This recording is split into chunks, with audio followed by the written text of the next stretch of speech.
NEET PYQ का सबसे पहला क्वेश्चन, इसमें आपसे कहा गया है amongst the following the total number of the species not having 8 electrons around central atom in its outermost cell.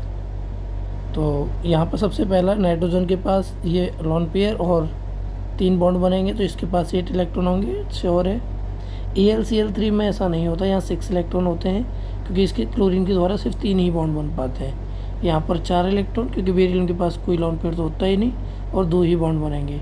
यहाँ 4 बॉन्ड बनेंगे तो इसके पास 8 इलेक्ट्रॉन, कार्बन के पास कोई लॉन पेयर नहीं होता, और यहाँ 5 बॉन्ड बनेंगे तो 5 × 2 करोगे तो 10 इलेक्ट्रॉन आएंगे।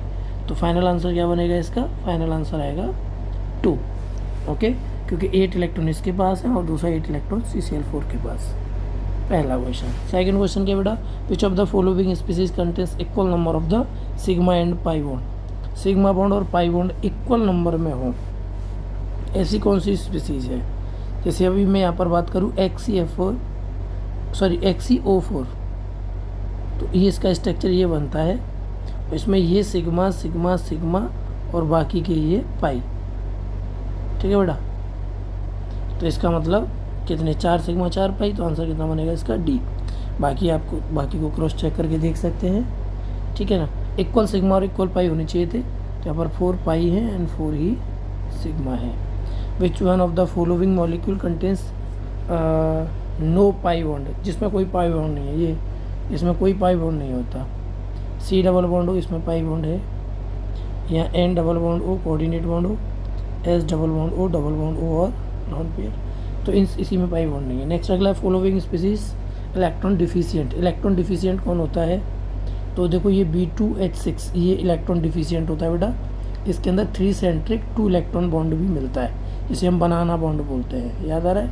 बनाना बॉन्ड, ठीक है ना। BB का मतलब बैक बॉन्डिंग भी होता है, मैं यहाँ बनाना बॉन्ड की बात कर रहा हूँ। ओके, इलेक्ट्रॉन डिफिशिएंट मतलब इलेक्ट्रॉन की कमी, electron new. Which of the following compound has lowest melting point. Lowest melting point किसका होगा? देखो मेल्टिंग पॉइंट जो है, मेल्टिंग पॉइंट ये प्रोपोर्शनल होता है किसके? कोवेलेंट करेक्टर और मतलब आयनिक करेक्टर। आयनिक करेक्टर की डायरेक्टली प्रोपोर्शनल, और मेल्टिंग पॉइंट इनवर्सली प्रोपोर्शनल होता है कोवेलेंट करेक्टर के। ओके, मतलब जहाँ कोवेलेंट करेक्टर जितने ज़्यादा हो जाएंगे वो मेल्टिंग पॉइंट उतना कम हो जाएगा। अब देखो कोवेलेंट करेक्टर के बारे में भी सुन लो। कोवेलेंट करेक्टर जो होता है ये प्रोपोर्शनल होता है size of anion. Size of anion, A9 का साइज जितना बढ़ जाएगा कोवेलेंट करेक्टर उतना बढ़ जाता है, और कोवेलेंट करेक्टर प्रोपोर्शनल होता है पॉजिटिव चार्ज के। ओके, और इन्वर्सली प्रोपोर्शनल होता है साइज ऑफ कैटाइन के। साइज ऑफ कैटाइन, ऐसे करके ये 3 पॉइंट याद रखना कोवेलेंट करेक्टर के लिए। इसी से सारे क्वेश्चन सॉल्व हो जाएंगे। अब सुनो ध्यान से, इस वाले क्वेश्चन में यहाँ पर देखो ये कैल्शियम कैल्शियम कैल्शियम कैल्शियम, तो मेटल तो सेम है, चार्ज भी सेम है, तो हम किसको देखेंगे? हम फोकस करेंगे इस पर, fluorine, chlorine, bromine, iodine. Iodine का साइज सबसे ज़्यादा, आयन साइज बढ़ा एनाइन का, एनाइन का साइज बढ़ा तो कोवेलेंट करेक्टर बढ़े, कोवेलेंट करेक्टर बढ़े तो मेल्टिंग पॉइंट घटा, तो आंसर क्या बनेगा? D, लोवेस्ट पूछा था। नेक्स्ट अगला क्या है? Among the following which one is the highest cation to anion size ratio. इसका मतलब है देखो आपसे रेशियो पूछा है सबसे पहली बात तो, और वो भी क्या है? पहले कैटाइन रखा गया है, क्या है? साइज ऑफ कैटाइन, मतलब radius of cation, radius of anion, इसका रेशियो पूछा गया है। इसका मतलब कैटाइन ज़्यादा से बड़ा होना चाहिए। तो कैटाइन तो ये देखो यहाँ सीजियम आ रहा है, ये लिथियम सोडियम, इन्हें हटा दो, इन दोनों को पकड़ो। कैटाइन का साइज ज़्यादा होना चाहिए और एनाइन का साइज कम। आंसर क्या बनेगा? B, क्योंकि फ्लोरीन का साइज आयोडीन से कम होता है, सिंपल सी बात है। नेक्स्ट अगला क्वेश्चन क्या बेटा? The sequence of the ionic mobility in aqueous solution. Ionic mobility का जो ऑर्डर है, देखो सुनो, आयनिक मोबिलिटी का मतलब है सीधी बात, आयनिक स्पीड के बारे में बात हो रही है। आयनिक स्पीड, अब कौन सा आयन तेज़ी से चलेगा? तो याद रखना जो छोटा आयन होता है ना वो बातचीत में ज़्यादा लग जाता है। एक्चुअल में जो आयनिक स्पीड होती है वो प्रोपोर्शनल होती है साइज ऑफ कैटाइन के। साइज ऑफ कैटाइन, कैटाइन का साइज जितना ज़्यादा होता है उसकी आयनिक स्पीड उतनी ही ज़्यादा होती है। यहाँ पर उसके पीछे का रीज़न क्या होता है? इन एक्वस सॉल्यूशन बोला है ना ये, उसके पीछे का रीज़न ये होता है कि जितना स्मॉल साइज होता है कैटाइन का, कैटाइन का क्या बोला मैंने? कैटाइन का साइज, जैसे कैटाइन है, ठीक है ना, और कैटाइन का साइज जितना स्मॉल होता है वो उतना ही उसकी पावर जो है वो हाई पोलराइजेशन पावर होती है। हाई पोलराइजेशन पावर, और जितनी हाई पोलराइजेशन पावर होगी समझो वो उतना ही वाटर के मॉलिक्यूल्स को अपनी ओर अट्रैक्ट करेगा, और जितना ज़्यादा अट्रैक्ट करेगा वो उतना कम आगे बढ़ पाएगा। मतलब जितने वाटर के मॉलिक्यूल आकर के ज़्यादा घेर लेंगे उसको, आगे बढ़ना उतना ही मुश्किल हो जाएगा। तो लिथियम का आगे बढ़ना सबसे मुश्किल होता है। लिथियम तो उसमें दिया ही नहीं, तो सोडियम को देखेंगे, सोडियम, पोटेशियम, रुबिडियम और ये सीजियम, ये आंसर बनेगा इसका। क्योंकि सीजियम का साइज़ बड़ा होने की वजह से इस पर जो इलेक्ट्रॉन चार्ज, जो पॉजिटिव चार्ज डेंसिटी है ना, वो कम हो जाएगी। पॉजिटिव चार्ज डेंसिटी कम होने की वजह से इसकी पोलराइजेशन पावर कम हो जाएगी। पोलराइजेशन पावर कम हो जाएगी तो बहुत इजीली मूव कर पाएगा। ओके, ये है रीजन। अच्छा क्वेश्चन है ये। नेक्स्ट अगला क्या है, टेबल दे रखी है, इतना बॉन्ड डिसोसिएशन एनर्जी दे रखी है, सिंगल बॉन्ड कोवेलेंट कार्बन इतना इतना इतना, which element has the smallest atom, which देखो स्मॉलेस्ट एटम पूछा है आपसे, किसके पास है। देखो सीधी सी बात, देखो सुनो ध्यान से, ए बी सी डी में, ए बी सी डी, इधर तो सभी कार्बन है ये। देखो जितना एक चीज़ याद रखेंगे, बॉन्ड लेंथ कम होती है, बॉन्ड स्ट्रेंथ उतनी ज़्यादा होती है। बॉन्ड स्ट्रेंथ क्या होती है बेटा, उतनी ही ज़्यादा। बॉन्ड स्ट्रेंथ जितनी ज़्यादा होती है, बॉन्ड एनर्जी भी उतनी ज़्यादा होती है। मतलब सीधा सीधा bond energy inversely proportional to bond length. अब जो बॉन्ड लेंथ है, बॉन्ड लेंथ जितनी कम, बॉन्ड एनर्जी उतनी ज़्यादा। अब यहीं पर एक और बात क्या, देखो बॉन्ड लेंथ कब कम होगी, जब साइज स्मॉल होगा। जो एटम आपस में जुड़ रहे हैं, जैसे मान लो ए और बी आपस में जुड़े, या कोई भी एक्स वाई आपस में जुड़ रहे हैं, उनके साइज जितने स्मॉल होते हैं उतना ही बॉन्ड लेंथ कम होती है।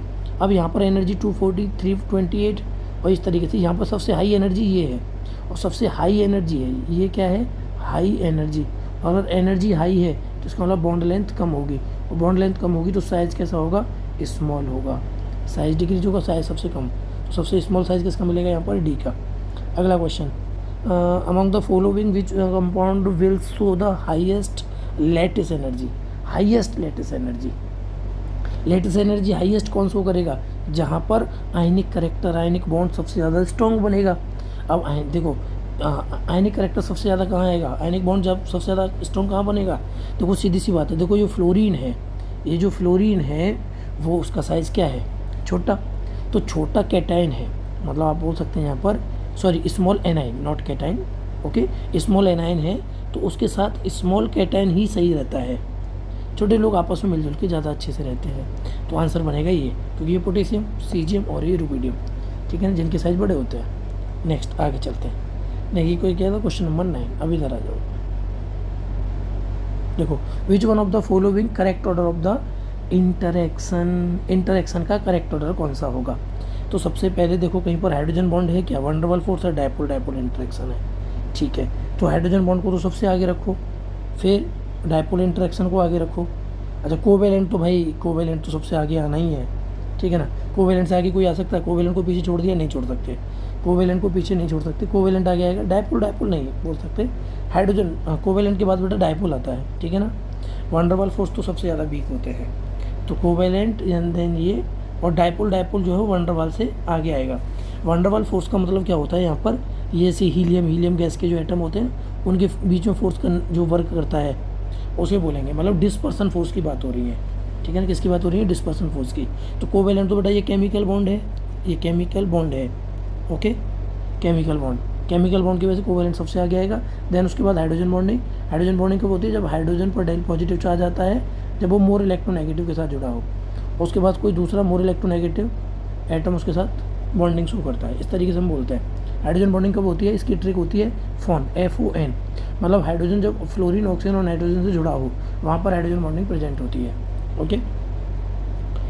Next dipole dipole interaction, dipole तो बेटा HBr भी होता है, लेकिन उसमें हाइड्रोजन बॉन्डिंग थोड़ी ना होती, हाइड्रोजन बॉन्डिंग ज़्यादा स्ट्रॉन्ग होती है, इसीलिए आंसर क्या बनेगा इसका C, ठीक है ना।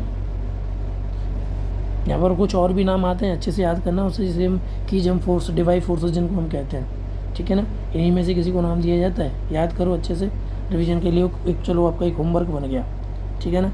वंडरवॉल फोर्स को तो मैंने बता दिया, डिस्पर्सन फोर्सेज या लंडन फोर्सेज बोलते हैं इसे, लेकिन डायपोल इंटरेक्शन को क्या देते हैं, क्या नाम दिया जाता है, ये आपका होमवर्क है, ओके। हिंट भी दे दी मैंने आपको। चलो, विच of the following molecule has non zero dipole moment. Non zero dipole में क्या मतलब है, डायपोल में जीरो ना हो, डायपोल में जीरो यहाँ नहीं बनेगा, क्योंकि H और I में एक डायपोल बन रहा है, ठीक है ना। जबकि C डबल बॉन्ड O एक लीनियर स्ट्रक्चर बन जाएगा। BF3 में क्या है, एक कंप्लीट परफेक्ट स्ट्रक्चर बन जाएगा, ओके। और CCl4 के केस में भी यहाँ पर परफेक्ट स्ट्रक्चर बन जाएगा। और जब परफेक्ट ज्योमेट्री बनती है ना तो उनका डायपोल मोमेंट जीरो होता है। आंसर क्या बनेगा, HI, क्योंकि ये क्या बन रहा है बेटा, डायपोल। रीजन क्या है, इलेक्ट्रोनेगेटिविटी डिफरेंस। हाइड्रोजन इलेक्ट्रोनेगेटिविटी 2.1 होती है और आयोडीन 2.5 होती है। इसके पीछे का रीजन ये।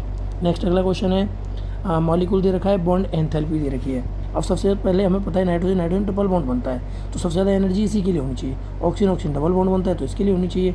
फिर यहाँ पर तो ये सिंगल बॉन्ड बन रहे हैं, HCl और HH, इनके बारे में बाद में बात करेंगे। हमारा आंसर इनसे ही बन जाएगा। देखो सबसे पहले B, सबसे हाई एनर्जी इसमें कौन सी है, सबसे हाई एनर्जी है ये। तो इसका मतलब है कि जो B है उसका मैच द कॉलम में मैच कहाँ से होना चाहिए, थर्ड से।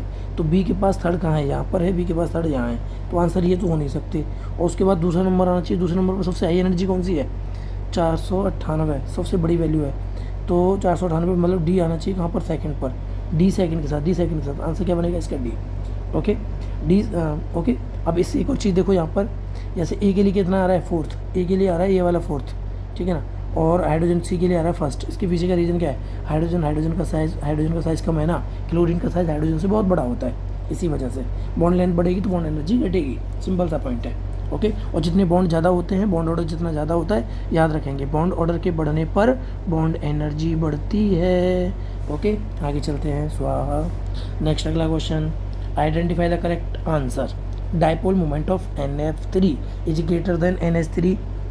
NF3 का डायपोल, ये तो सबसे इंपॉर्टेंट क्वेश्चन है बेटा, याद है आपको, ऐसा नहीं होता है।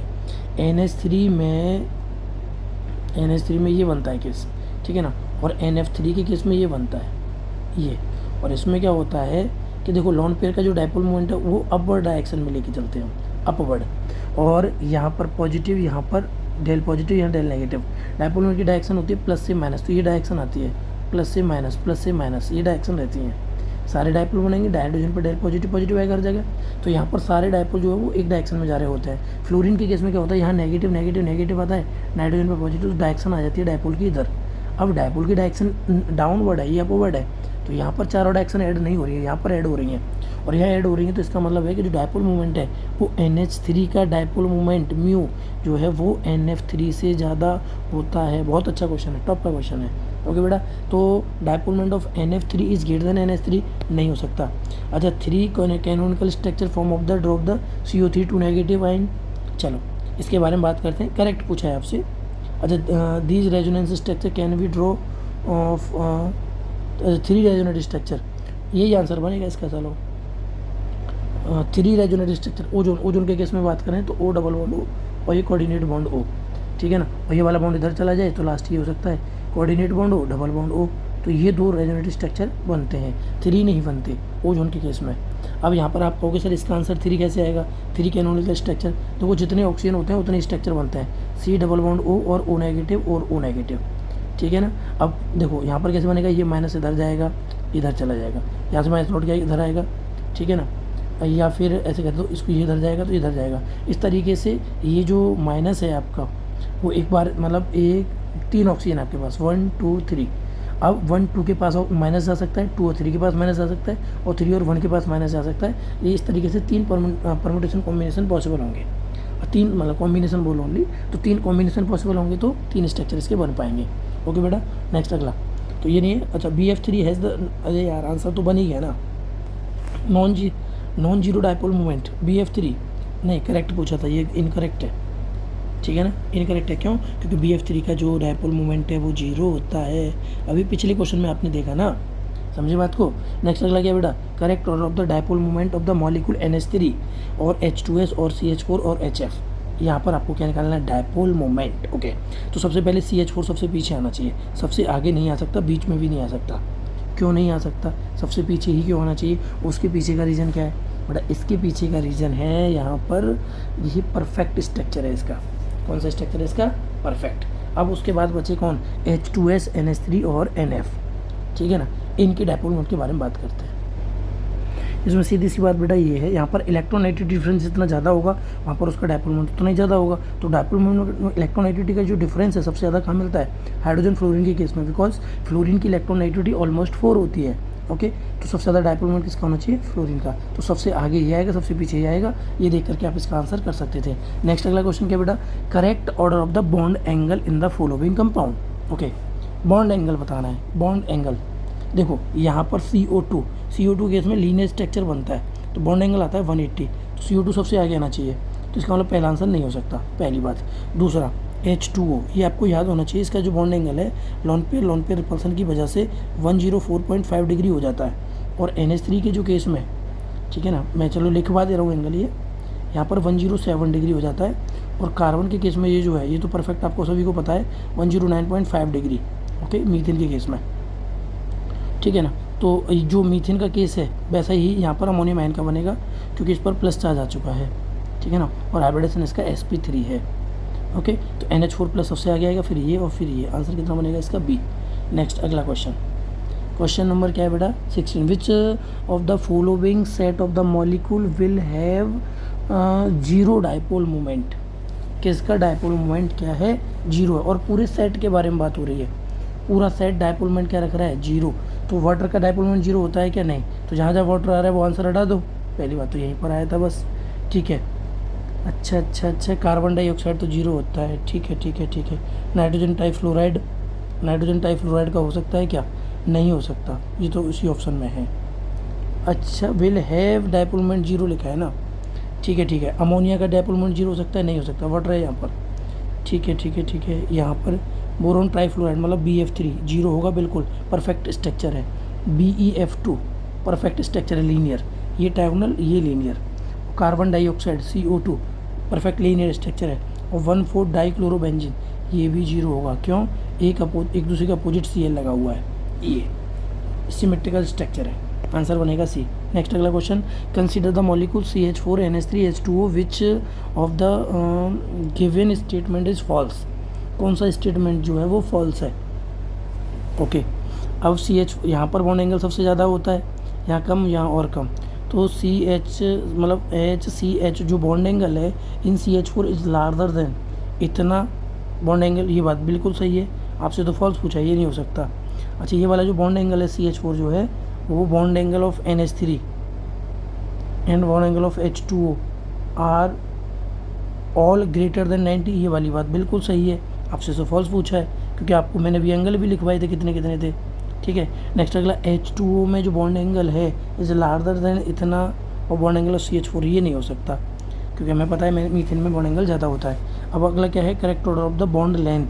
बॉन्ड लेंथ बेटा सबसे ज़्यादा किसकी होगी, सबसे कम किसकी होगी, सबसे पहले उसके बारे में बात करते हैं। सबसे कम डबल बॉन्ड सबसे आगे नहीं आ सकता, डबल बॉन्ड की बॉन्ड लेंथ कम होती है। डबल बॉन्ड की बॉन्ड लेंथ क्या होती है, कम, और डबल बॉन्ड की बॉन्ड लेंथ कम होती है तो डबल बॉन्ड आगे नहीं आ सकता, ठीक है ना। अच्छा, उसके अलावा साइज़ पर भी डिपेंड करता है, थोड़ा साइज़ के बारे में बात कर लेते हैं। जैसे हाइड्रोजन है, चलो यहाँ पर, और एक कार्बन है और एक कार्बन ऑक्सीजन है।